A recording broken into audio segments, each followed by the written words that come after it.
3.26 श्लोक नंबर। न बुद्धि वेदम जनेत ज्ञानाम, ये श्लोक किया था हमने। तो अज्ञानाम कर्म संगीनम, कि अज्ञ व्यक्तियों के मन में बुद्धि में भेद नहीं डालेंगे। कौन? जो ज्ञानी जन है।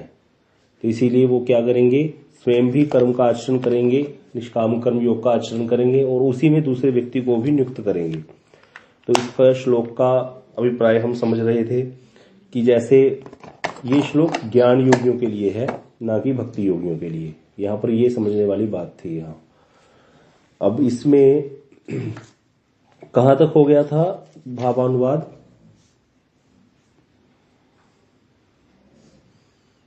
धर्मानुसंत्यज्य पूरा हो गया था।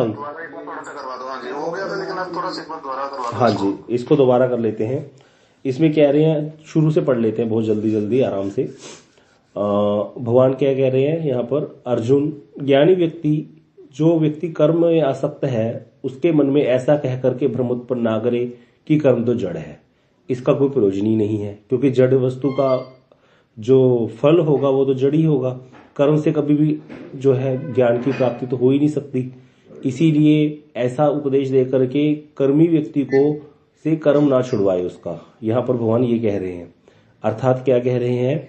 जैसे गोस्वामी तुलसीदास जी ने लिखा कि छूट ही मल की मल ही के धोए, घृत की पाव कोई बारी भी कोई। अरे भैया, मैल से धोने से क्या मैल छूट जाएगा? हमारे पास कपड़े हमारे गंदे हो गए, गंदे सीवरेज का पानी लिया, नाली का पानी लिया, उससे हमने कपड़े धोने शुरू कर दिए, क्या उसका मैल छूट जाएगा? बोले हाँ, क्यों नहीं छूटेगा? छूटेगा ना भैया, सर्फ डालोगे तो छूटेगा ही। बोले हाँ, छूटेगा तो सही, लेकिन जो पानी है वो तो गंदा है, उसका अभी जो मैल है वो सारा उसके ऊपर चढ़ जाएगा, कपड़े के ऊपर। तो इसी प्रकार कर्म तो जड़ है, जड़ कर्म से कभी भी भगवान की प्राप्ति तो नहीं हो सकती। तो भक्ति के लिए तो उपदेश दिया जा सकता है ये, जिसको भक्ति करनी है, लेकिन ज्ञान के मार्ग में आगे बढ़ाने के लिए ये प्रयोजन जो है श्लोक ये चलेंगे नहीं बातें। क्यों? क्योंकि ज्ञान के लिए अधिकार किसका है? क्या चीज चाहिए ज्ञान के अधिकारी व्यक्ति को? क्या जरूरी है? चित्त की शुद्धि। कर्मी व्यक्ति का चित्त शुद्ध नहीं है, उसके चित्त में कामनाएं वासनाएं भरी हुई हैं। तो कामनाएं वासनाएं भरी होने के कारण कर्मी व्यक्ति ज्ञान का अधिकारी नहीं है, वो ज्ञान में उसका प्रवेश नहीं होगा। इसीलिए उसके लिए क्या करना जरूरी है? निष्काम कर्म योग का आश्रय ग्रहण करना जरूरी है। तो यहां पर यही कह रहे हैं भगवान की कर्मी व्यक्ति के जो मन में जो ज्ञानी है वो कभी भी ऐसा कहकर भ्रम उत्पन्न ना करे कि कर्म जड़ता का कोई प्रयोजन नहीं है। अरे तुम मेरी तरह कर्म का संन्यास करके ज्ञान अभ्यास में से कृतार्थ हो जाओ, ऐसा कभी नहीं कहेगा। क्यों? क्योंकि कर्म संग का अंत्य करना शुद्ध होता है, वो कर्म से में विशेष रूप से आसक्त रहते हैं। तो इसीलिए उनको लिए क्या करना चाहिए?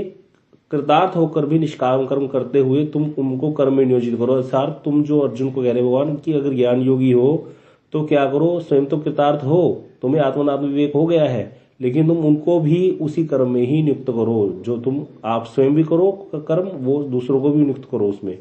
अतः कर्म का भलीभांति आचरण कर स्वयं ही उदाहरण स्वरूप बनो। अब यहाँ पर फिर आगे श्री विष्णु चक्रवर्तीपाद जी आगे बता रहे हैं कि भाई ये जो श्लोक है इसके अनुसार तो फिर जो भक्त लोग हैं वो लोगों को गलत कहते हैं। या फिर आगे भगवान ने भागवत जी में कहा कि भाई जिस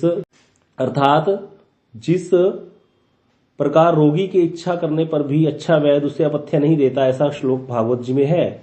उसी प्रकार जो स्वयं चरम कल्याण की वस्तु जान गया है, भक्ति ही चरम कल्याण की वस्तु है, तो विज्ञ पुरुष जो है वो अज्ञ पुरुष को कर्म का उपदेश नहीं देगा।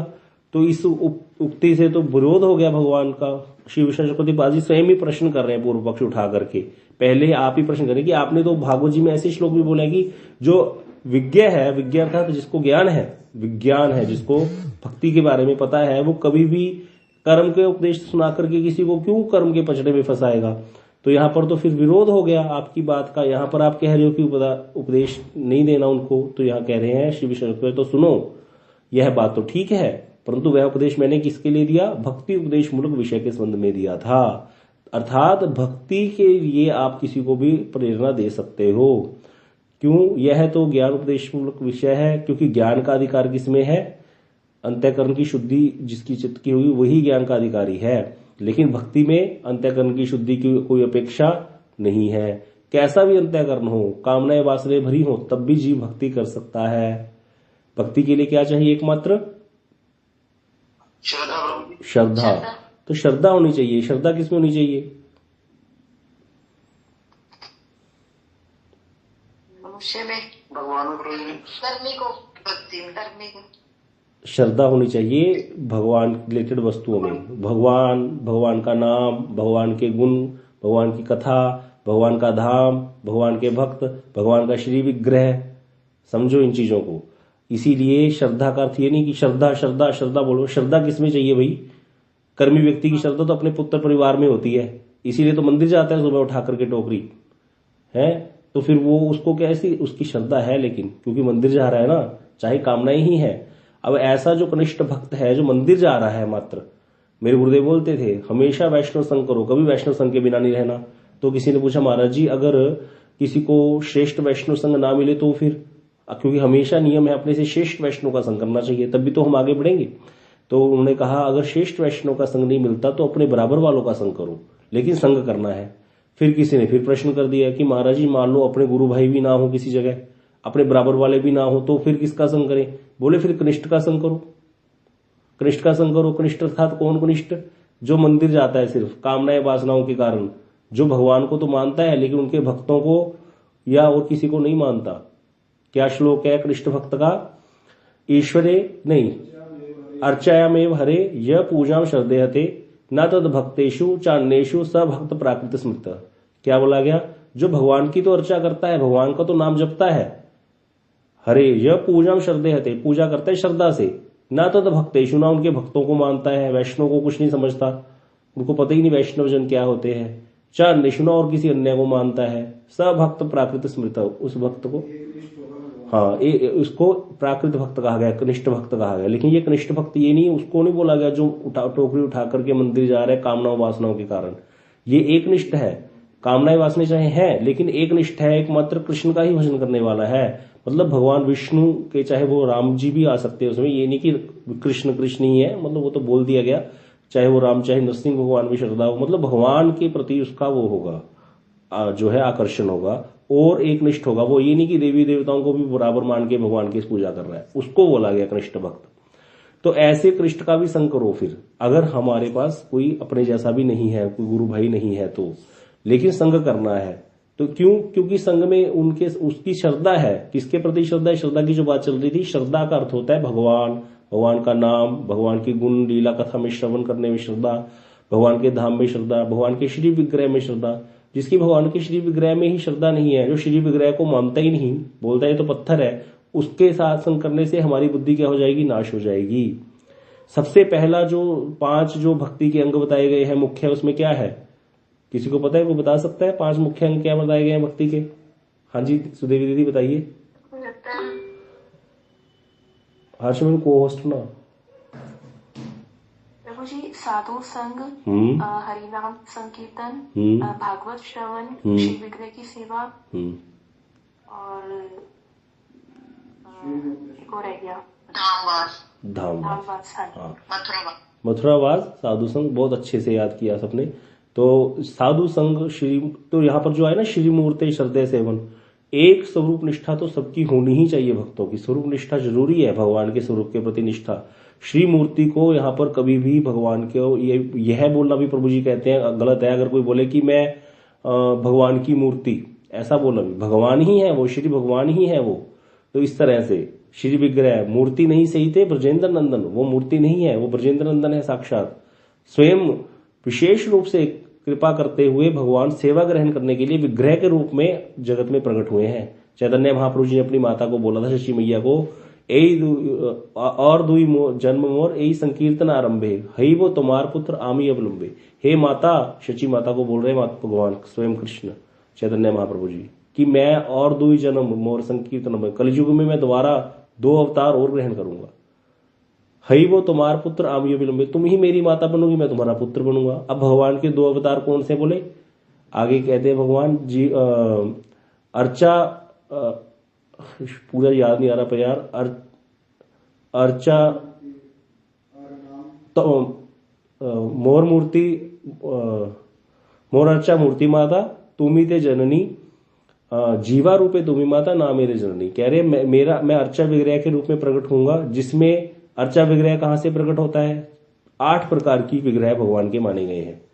शैली, दारूमी, लोही, लेप्य, लेख्या च सैकती, मनोमयी, मणिमयी, प्रतिमा, अष्टविधा समृता, कि पत्थर से बन जाए, पत्थर से भी भगवान का विग्रह बन सकता है, श्री विग्रह। शैली, दारूमी अर्थात लकड़ी की, लोही, लोहे की, लोहे अर्थात यहाँ पर धातु किया गया, अष्ट धातु, अष्ट जो धातु होती है उसकी भी बना दे, तांबे की भी बन सकती है, पीतल की भी बन सकती है। शैली, दारूमी, लोही, लेप्या, लेप्या होता है जो बनाते हैं ना, जैसे गोपियों ने बनाया था कात्यायनी देवी का विग्रह, लेप्या। लेख्या होता है हाथ से पेंसिल से बना देना भगवान का विग्रह, पेंटिंग। लेख्या च सैकती, सैकती होता है बालू की मूर्ति बनाना भगवान की, वो भी वैलिड है। और उसको फिर सैकरी, मनोमयी, मन से ही भगवान का विग्रह का स्मरण करना, मन से एक विग्रह का चिंतन करना, एक श्याम सुंदर विग्रह को मन में स्थापित कर लेना, वो भी विग्रह है साक्षात।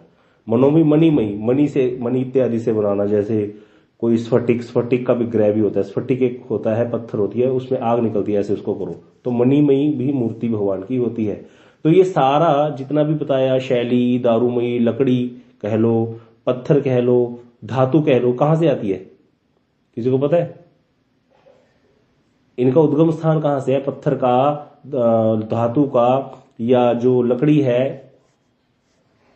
प्रकृति से प्रभु जी, प्रकृति से नेचुरल से, नहीं, धरती से बोलो। धरती, प्रकृति तो बहुत बड़ा शब्द हो गया, धरती से प्रकट होते हैं, धरती से ही पर्वत है, धरती में ही धातु निकलती है अंदर से, धरती के अंदर से। तो इसीलिए भगवान कह रहे हैं, मोर अर्चा मूर्ति माता तुम ही ते जननी, मैं अर्चा विग्रह के रूप में प्रकट होऊंगा, तुम मेरी जननी होगी, अर्थात पृथ्वी देवी जननी है और श्री विग्रह उससे प्रकट हो रहे हैं।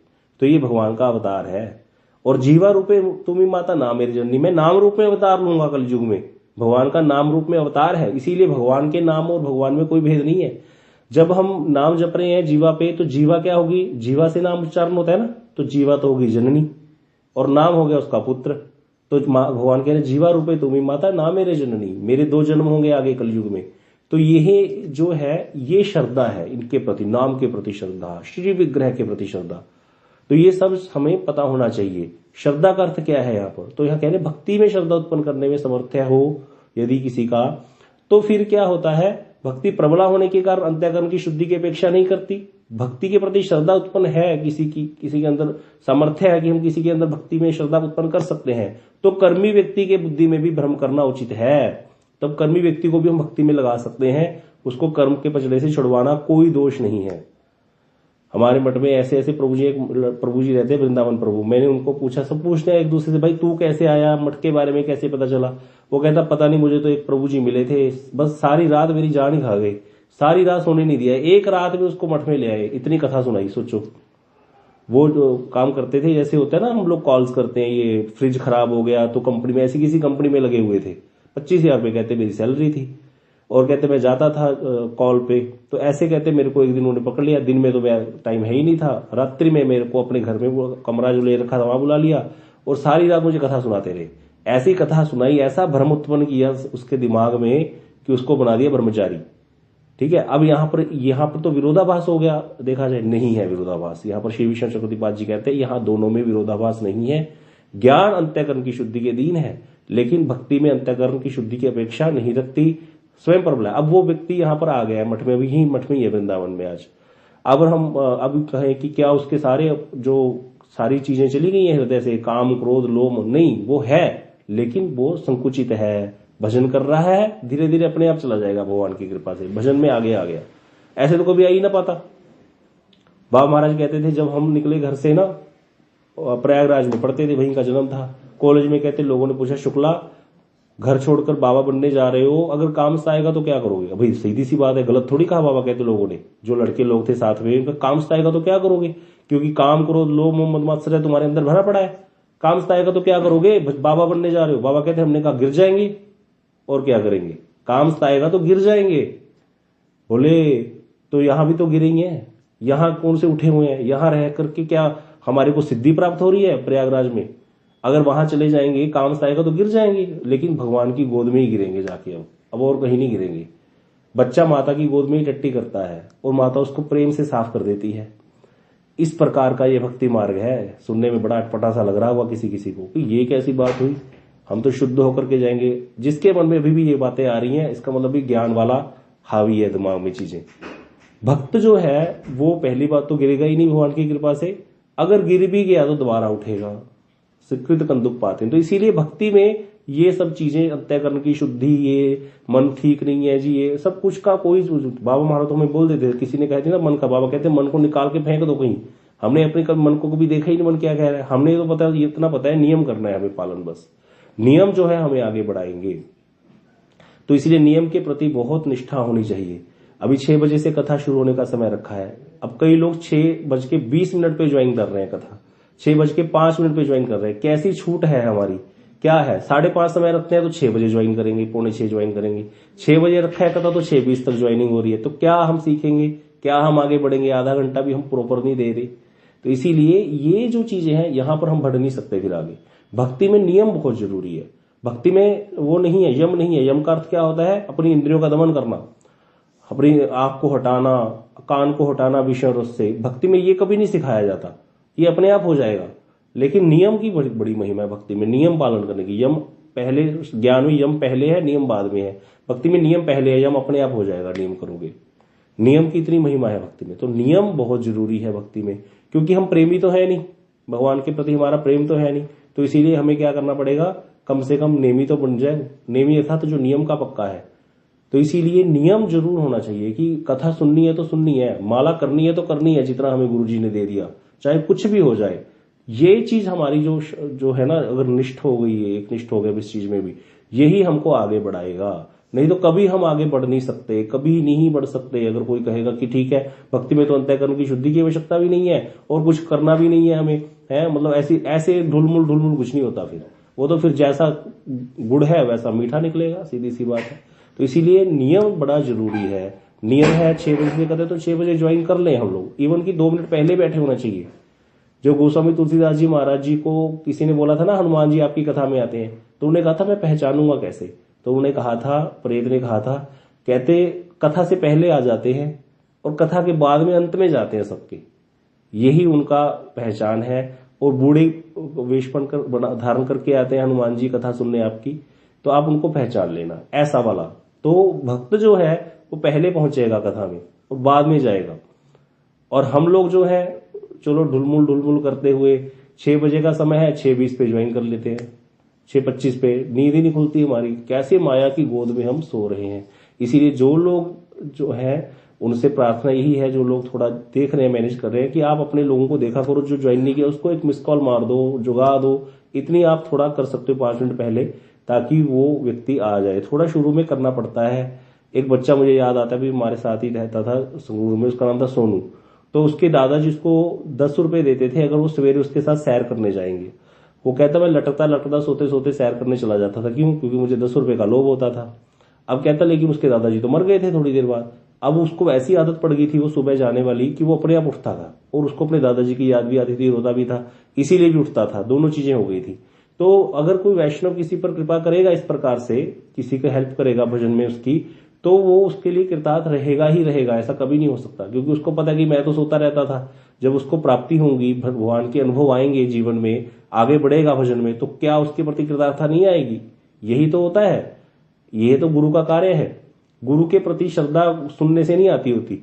गुरु के प्रति श्रद्धा प्रभु जी कहते हैं अपने आप हृदय में आएगी। जैसे अनुभव आएंगे गुरु के प्रति श्रद्धा बढ़ती जाएगी। अरे मेरे गुरु जी मेरे को बिना कुछ मांगे इतना कुछ दे गए, मेरे से कभी कुछ इच्छा ही नहीं करी। अपने जब अनुभव आएंगे भक्ति में, तब जाकर गुरु के प्रति कृतज्ञता आएगी। ऐसे बोलने से गुरु रीढ़ की हड्डी है, गुरु जी गुरु जी गुरु जी गुरु जी गुरु जी करते रहो, श्रद्धा तो तुम्हारे हृदय में है ही नहीं कोई। श्रद्धा आएगी अपने आप जब भजन साधन करोगे, अनुभव आएंगे, तब अपने आप श्रद्धा आएगी। सिखाना थोड़ी पड़ेगा गुरु जी के प्रति क्या है, क्या गुरु की महिमा है, अपने आप हृदय में स्फुरित होगी गुरु की महिमा। ये बात प्रभु जी बहुत बार बोलते हैं। तो इसीलिए यहां पर कह रहे हैं भक्ति के प्रति श्रद्धा उत्पन्न करने में समर्थ हो तो कर्मी व्यक्ति की बुद्धि में भी भ्रम करना उचित है। यहां पर ये गलत नहीं। आगे करिए प्रभु जी।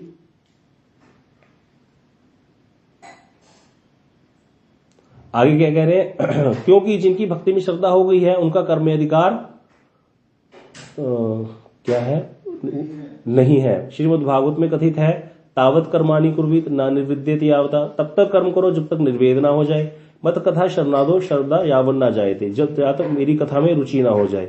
तो भगवान कह रहे हैं इसीलिए क्या करो, जब तक वैराग्य ना हो, या तो वैराग्य किसको होता है, ज्ञानी को होता है, या मेरी कथा प्रति श्रद्धा ना हो जाए, तब तक कर्म करो। तो ये श्लोक भी है। तो इसका अर्थ क्या है कि श्रद्धा अगर भगवान की कथा में होगी तो कर्म त्याग करने में कोई दोष नहीं है। फिर भक्त क्या करते हैं, अब जो गृहस्थी, आप कहोगे हम तो गृहस्थी हैं, हम कर्म त्याग कैसे कर सकते हैं, अभी आजीविका चलानी है, बच्चे पालने हैं, तो फिर करना तो पड़ेगा ही। तो इसीलिए क्या बोला गया, जीवन निर्वाहे उद्वेग न दिवो, जीवन निर्वाहे, जीवन, मैं अपने जीवन निर्वाह के लिए किसी को उद्वेग प्रदान नहीं करूंगा। ये कीर्तन है, भक्तिविनोद ठाकुर जी ने लिखा है कि अमानी मानद वो, मैं अमानी होकर जीवन जीऊंगा। अमानी अर्थात स्वयं मान नहीं चाहूंगा, मानद दूसरे को मान प्रदान करूंगा।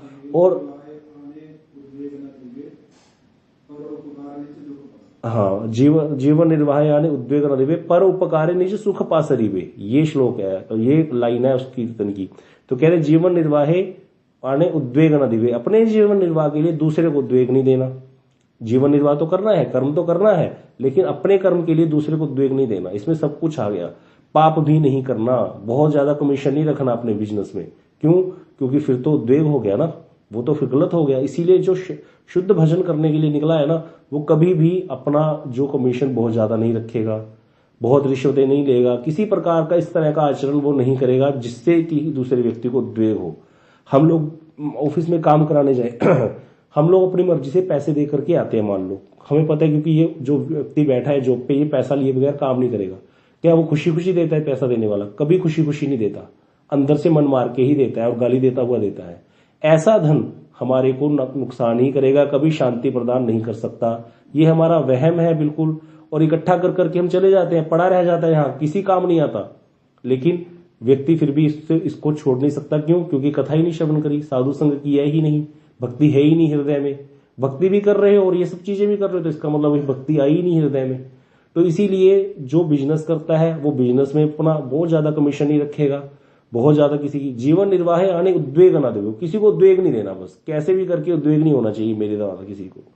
और क्या है, परोपकारे निज सुख पासरी वे, दूसरे के उपकार के लिए अपने सुख का त्याग कर देगा। अब यहां पर इसको समझना पड़ेगा कि दूसरे के उपकार में क्या, दूसरे का उपकार क्या है, कोई बता सकता है? भक्ति में लाना, आत्मा का कल्याण। हाँ, दूसरे का उपकार का अर्थ यहाँ है, ये नहीं है कि गरीब लड़कियों की शादी करा दी, अस्पताल खुलवा दे, प्याऊ लगवा दिए, तो उपकार है दूसरे का, संसार में लोग कर रहे हैं, ये वाला उपकार नहीं बोला गया यहाँ पर। दूसरे का उपकार था तो परम उपकार कर देना। धर्म तो कई है, एक लड़की है, वो स्त्री है तो वो माता भी है, वो बेटी भी है, वो बहन भी है, वो पत्नी भी है। तो पत्नी का धर्म है, माता के रूप में माता का धर्म अपना कर रही है पालन, बहन के रूप में बहन का धर्म पालन कर रही है, स्त्री के रूप में पति का धर्म पालन कर रही है, अपनी पत्नी होते हुए धर्म पत्नी बन करके पालन कर रही है। लेकिन इन सारे धर्मों से भी सबसे बड़ा धर्म क्या है? परोधर्म। इसीलिए भागवत में एक श्लोक है, सभी पुंसा परोधर्म जब तो भक्ति रधोक्षजे, सभी मनुष्यों का एकमात्र एक ही धर्म है, परोधर्म। परोधर्म वो होता है जिसके लिए सारे धर्मों का त्याग किया जा सकता है। बोले परोधर्म क्या है? जिस किसी भी प्रकार से अधोक्षज भगवान की भक्ति हो जाए। वो भक्ति कैसी होगी? अहेतु की, जिसमें कोई कारण नहीं होगा, मैं इसीलिए भक्ति कर रहा हूं है कि मुझे ये मिल जाए, नहीं, अहेतु की करनी है इसीलिए कर रहा हूं। अप्रतिहता, निरंतर होगी, ये नहीं कि आज तो ज्वाइन कर लिया, कल सो गए, परसों फिर कर लिया, 4 दिन फिर सोते रहे, हाँ चलो थोड़ा थोड़ा करते रहेंगे, शर्म आती है, बोलेंगे पूछेंगे इसीलिए कर लिया। ये वाले अप्रतिहता, निरंतर होगी भक्ति। जो एक बार नियम ले लिया उसको पालन करेगा। और यह आत्मा सुप्रसिद्ध, इससे द्वारा आत्मा की प्रसन्नता होती है। तो यहाँ पर जो परोपकार की बात कही, निज पर उपकार निज सुख पासरी, वो दूसरे के उपकार के लिए अपने जो सुख का त्याग कर रहा है, वो भक्ति में उपदेश देने के लिए कर रहा है। सुख का त्याग अपने भक्ति का उपदेश देगा। अब यहाँ पर प्रश्न है, कोई गरीब हमसे खाना मांगने आ जाए तो क्या हम उसको खाना नहीं देंगे? फिर ये भी गलत है।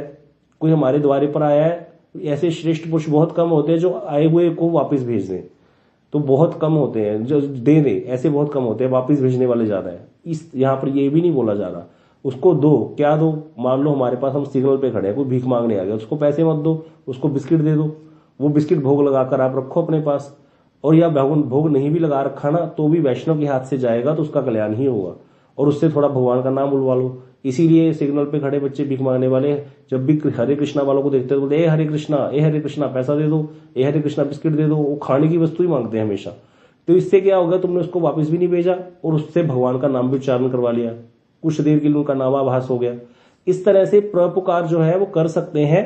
जो इस संसारिक वाली चीजें भी कोई दोष नहीं है। किसी का एक्सीडेंट हो गया, हम उसको उठा करके हॉस्पिटल नहीं लेके जाएंगे कि ये तो कर्म हो जाएगा, ये तो कर्मी व्यक्ति है, नहीं लेके जाएंगे, लेकिन उसको भक्ति का उपदेश भी देंगे, थोड़ा थोड़ा भक्ति की बातें भी बताएंगे। और वैष्णव उसकी हेल्प करेगा ना वैसे भी अगर, तो उससे उसका कल्याण हो ही जाएगा। और एक चीज और होती है, जो भजन करने लग जाए ना शुद्ध रूप में, उसके पास इस प्रकार की चीजें आती भी नहीं है अपने आप ही। भगवान की कृपा से उसको इस प्रकार कर्मों में उसका आसक्ति अपने आप चली जाती है और कर्मी लोगों में रहता भी नहीं है। वो उसका संगी वैष्णव का होता है तो वैष्णव के साथ ही होती है उसकी सारी सेवाएं, अपने आप ही वो सेवा ही होती है, दान पुण्य नहीं होता। तो यहां पर यही कह रहे हैं कि अपने जीवन निर्वाह के लिए दूसरे को उद्वेग नहीं प्रदान करेगा। एकमात्र सारे धर्मों का परित्याग करके, भगवान जो आगे कह रहे हैं सब धर्मों का परित्याग करके एकमात्र मेरी शरण में आ जाओ। और यहां पर जो कह रहे हैं भगवान कि हरि का भजन करते करते, आगे एक और श्लोक है, फिर ये जो श्लोक कह रहे हैं त्यक्त्वा स्वधर्मम, ये श्लोक इससे भी ऊपर का श्लोक है, इसको भी पढ़ते हैं। पहले ये सर्वधर्मान परित्यज्यम कहते हैं, गीता यहां पर खत्म हो जाती है सर्वधर्मान परित्यज्यम पर। लास्ट 18वें अध्याय का श्लोक है, 66 नंबर श्लोक है, जहां पर भगवान अर्जुन को कह रहे हैं कि सब धर्मों का त्याग करके मेरी शरण में आ जाओ। सब धर्मों का त्याग करके अर्थात वर्णाश्रम धर्म, जितने भी धर्म है संसार के, माता का धर्म, पिता का धर्म, पुत्र का धर्म, सारे धर्म है ना ये जो पालन करे, भगवान कहते सबका छोड़ पीछा और मेरी शरण में आ जाओ। अर्जुन कहता पाप लगेगा, वर्णाश्रम धर्म का त्याग करने से तो पाप लगता है, वर्ण संकर हो जाएगा। अभी तो आपने बोला था कि अगर मैं आचरण ना करूं, मैं कर्म ना करूं तो सारे लोग मेरे को देख करके वैसे वाले हो जाएंगे। तो भगवान लास्ट में बोले नहीं, तू भी त्याग कर दे सारे धर्मों का और मेरी शरण में आ जा। अहम, अर्जुन कहते पाप लगेगा, भगवान कहते अहम तर त्वम स्वर पापेभ्य मोक्षयिष्यामि, मैं तुम्हें सब पापों से मुक्त कर दूंगा, मां शुच, तो चिंता मत कर। तो यहां पर ये समझना पड़ेगा कि ये भक्ति योगी के लिए बोला गया है ये सारी चीजें। ज्ञान योगी जो है वो कभी भी कर्म में से किसी को हटाएगा नहीं, बुद्धि में भेद पैदा नहीं करेगा, उल्टा उसको कर्म में नियुक्त करते हुए ये उपदेश देगा कि तुम निष्काम भाव से कर्म करो। लेकिन भक्ति में हम किसी को कर्म त्याग करने का उपदेश भी दे सकते हैं। हाँ, अगर उसका कर्म में अधिकार ज्यादा है तो उसको क्या बोल सकते हैं कि थोड़ा थोड़ा माला करने लग जाओ, थोड़ी कथा सुनने लग जाओ, धीरे धीरे अपने आप उसका कर्म से जो है छूट जाएगा। उसको निष्काम कर्म में आने की जरूरत भी नहीं पड़ेगी, सीधा छूट ही जाएगा, कहानी निकल जाएगी बीच में से। अर्थात यहां पर क्या कह रहे हैं, सब धर्म त्याग कर, यहां एक और श्लोक आ गया, त्यक्त्वा स्वधर्मम हरे भजन अपक्वथि पतेत तो यदि। यहां पर एक श्लोक है ये भागवत जी का, यहां पर श्लोक में कहते हैं त्यक्त्वा स्वधर्मम, किसी ने अपने स्वधर्म का त्याग कर दिया। स्वधर्म यहां पर क्या बोला गया, कोई बता सकता है? प्रभु जी जहाँ पे बोला गया कि यदि तुम गौन की धर्म युद्ध नहीं करोगे तो स्वधर्म एवं कीर्ति होकर तुम पाप अर्जन करोगे, यही ना? हाँ, तो स्वधर्म यहाँ पर कौन सा धर्म था, अर्थात जो उसका क्षत्रिय का धर्म है। तो यहाँ पर भगवान यहाँ पर लेकिन ये जो श्लोक है, ये श्लोक उसके ऊपर का श्लोक आ गया भागवत जी का कि त्यक्त्वा स्वधर्मम, किसी व्यक्ति ने अपने स्वधर्म का त्याग कर दिया। ब्राह्मण का धर्म नहीं कर रहा पालन, क्षत्रिय का धर्म पालन नहीं कर रहा है, और ऐसे करके अपक्व थी, लेकिन परिपक्व नहीं था, स्वधर्म का त्याग करके वर्णाश्रम धर्म का परित्याग करके बाबा जी बन के भजन करने चला गया। अपक्व था, अवस्था परिपक्व नहीं थी, कच्चा योगी था, कच्चा साधु था, इसीलिए क्या कर गया, पतेत तो गिर गया, स्त्री संगी हो गया, जाकर के भजन करने निकला था, जाकर के पैसे इकट्ठे करने लग गया, मठ मंदिर बनाने लग गया, कमरों में उलझ गया, 2 कमरे का घर छोड़ के गया था, 20 कमरे के घर में उलझ गया, उसके प्रति आसक्ति करके बैठ गया, गिर गया ना, अपक्व पतेत तो यदि। आगे कह रहे हैं श्री नारद जी महाराज, कहते किम को वार्थ अभद्रम अभूत अमुष्य, आप तो भजता धर्मतः, भैया क्या गलती हो गई, क्या बुरा हो गया, तुम कहते हो गिर गया, कुछ नहीं हुआ, कुछ गिरा नहीं। यहां पर समझना पड़ेगा इसको, कहते आप तो भजता सब धर्मतः, अपने धर्म का पालन करके कहां पहुंच जाता। नारद जी कह रहे अपने धर्म का पालन करके कहां तक पहुंच जाता।